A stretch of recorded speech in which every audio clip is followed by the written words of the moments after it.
Ballo over for the team. We're ready to go. Ooh, I kind of like that mog, dude. I like them I like them cloak.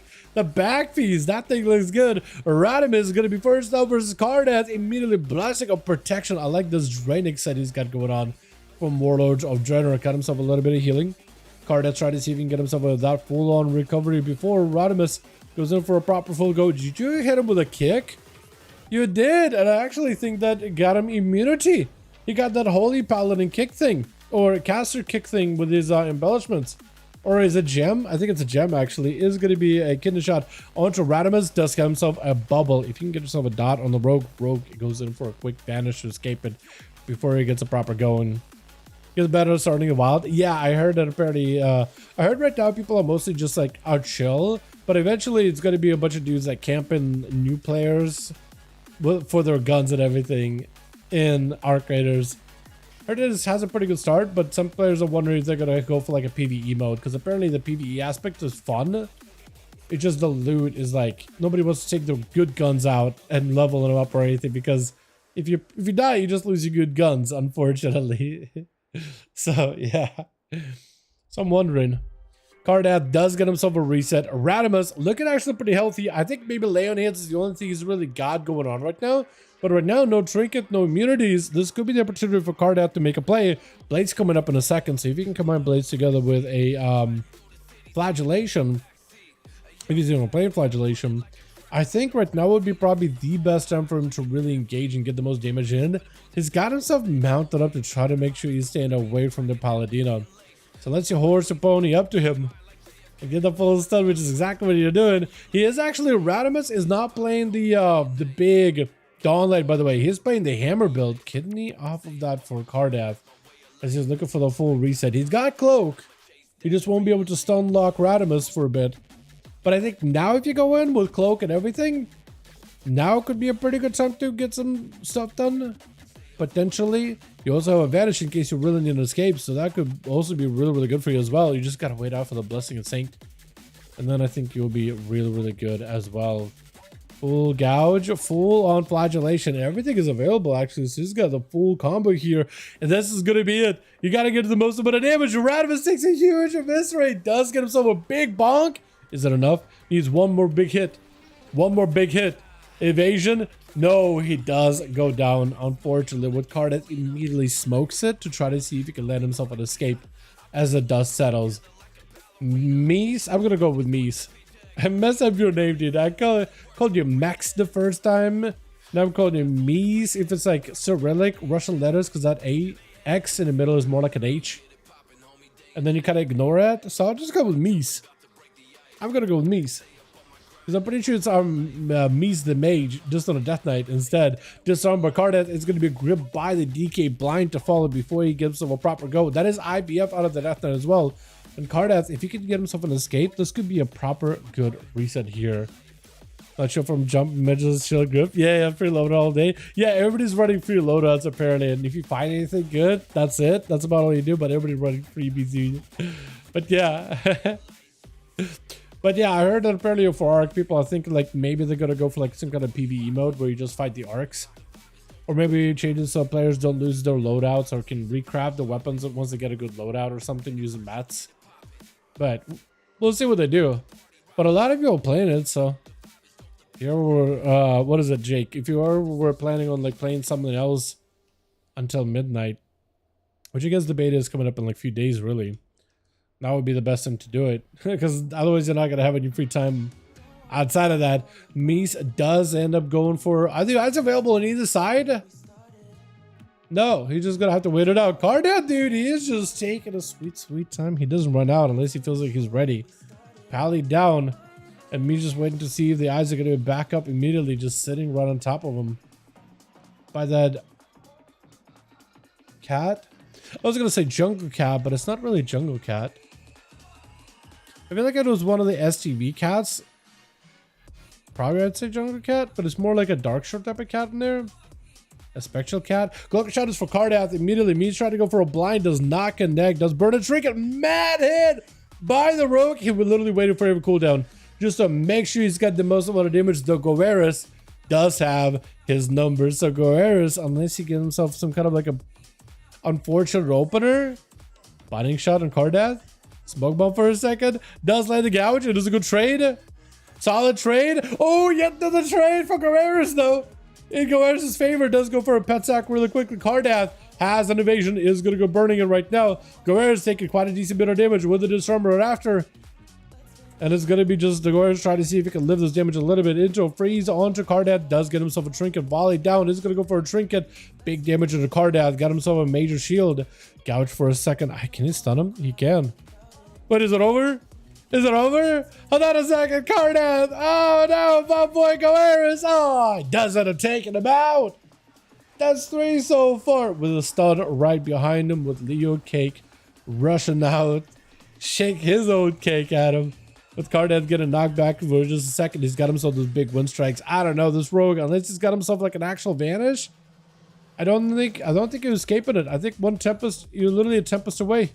Not even.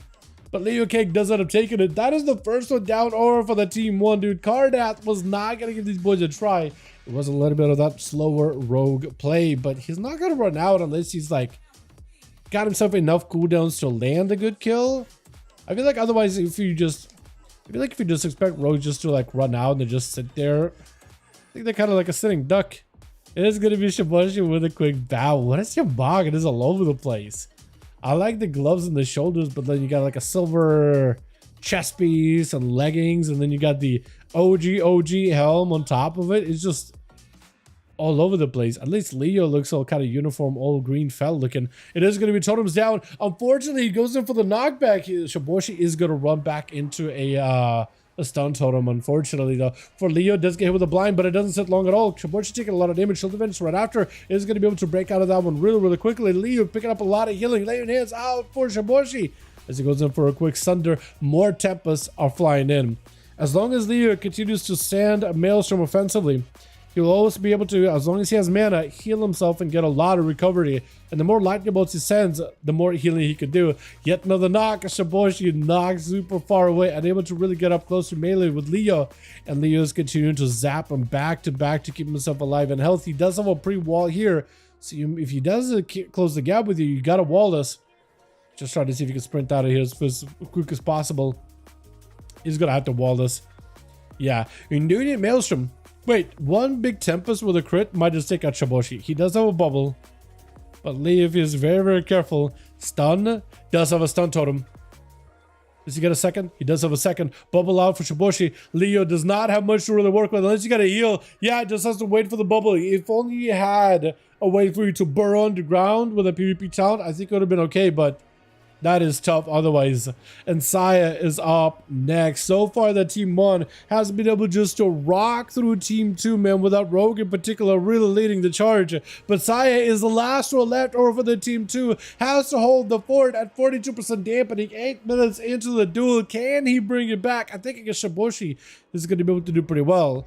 He is still taking a lot of damage. His health is also not looking all that great. Shibushi, I think, no longer has a lay on hands.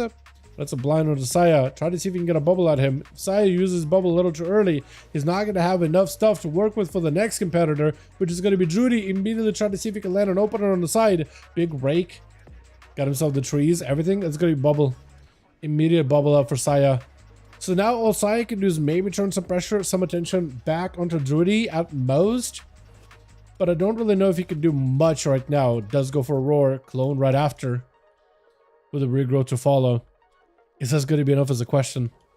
Is this going to be enough? Star Surge hurts. Star Surge hurts. Dryad also is going to hurt. Hold on. Unless you can interrupt Dryad, that thing is going to hurt. Second Surge follow. Does get a lay on hands. Druid with a disarm. Trying to throw hands. This is going to be Heart of the Wild out for the Druid. Saya still has a wall active right now. He has busting a Saint. I don't know if he necessarily needed. Druid is trying to see if he can buy himself some cover, but immediately hits a Hodge as soon as he runs up to Saya. And able to take him out. Up next is either Curdy or Balu. Looks like it is going to be Curdy. Balu got to make sure that they're not AFK, that they got to move around a little. Just wiggle yourself a little. Just do a quick wiggle to make sure that the game does not kick you. Because that'd be rough. Try to kill him and then swap. That's up to you, Saya. That's up to you. That's up to you. Wait, you mean like the rogue? Kill him and then swap out? Nah, let the rogue play it out, man. Let the rogues play it out. Because now that the rogue got to play it out, then you get a chance to play it out, right? Possibly. Maybe. Curdy just trying to see if he can get himself a good angle versus Saya. He needs to get the Shadow Crash. He needs to get those rifts. I feel like if he just keeps throwing rifts at Saya, eventually Saya does drop. Does go down eventually. You just got to get a good angle. Just got to get a good angle. Unfortunately, Priest gotta be one of the least mobile classes in the game, as far as casters are concerned. Blessing is sake for Saya, so he does reduce the duration of that stun. Gertie tried to see if he can delay that fear. Does get a fear with a trinket onto Saya. You really needed a rift around the corner. Maybe still can get one. He does have Dark Archangel. But if Saya pokes around for a rift, that'd be really good for Gertie. He just needs a good angle. Just a short little angle in order to get that damage. And then maybe... There goes a rift. There goes a rift. Shield of Venus. He's trying to see if he can potentially push him with a shield. With the sounds right after. He's got him some Wake of Ashes. Is going to use it defensively more than anything. Building up the damage. That's actually a decent bit of damage. Josiah does go for immunity. Curdy can go for Disperse. I think he might just have to go immediately Disperse. He might just need to send it. He's trying to delay it. Age is proccing. Stun. You have to disperse it. You have to disperse it. But Saya puts you under so much pressure. You don't have a lot of health. He does have a stun. He does have a fear. Saya trying to see if he can back away. Curd. He sees one more lockdown onto Saya. And I think he might just be able to take it here. He sees a good stun. Good fear. Full rift. And you're fine. And I think you win. You just got to be very clean with it. Blessing a Sanct out for Saya. He's going to go for Blessing a Sanct. Curdy's going to have to wait this out until fear is available. That's all he can do. Silence on the Saya. Fear. I think you gotta go for fear. You gotta go for fear. You have to. Stun. Oh, it's over. Saya does end up spiking him up. And last one left is Balu. Saya has a bubble coming up very, very soon. I don't know if he's got lay on hands. I don't know if he's got lay on hands, but bubble would be huge here. Bubble would be huge. Balu immediately goes in for a bark skin. He does have wall. He does have Heart of the Wild. Dampening is super, super high. 66% healing reduction. Not going to feel that great. Saya got some dot damage with Balu, who may need to go defensive immediately here. Bear form Frenzy Region, barely keeping him alive. He's going to need to add some more healing to it. That or just to walling things off. Trinket. He may just need everything here. I think just may need to pop wall every defensive and just truck Saya. Bubble immediately. I don't think there's anything Balu can do, actually. I think it's over. Saya does bring it back for the team, though, boys. 4-0 for Saya. Well done, well done, well done. Well done. That was rough, man. I think it helped him. The dampening was really high against hybrid classes that use self-healing in order to keep yourself alive.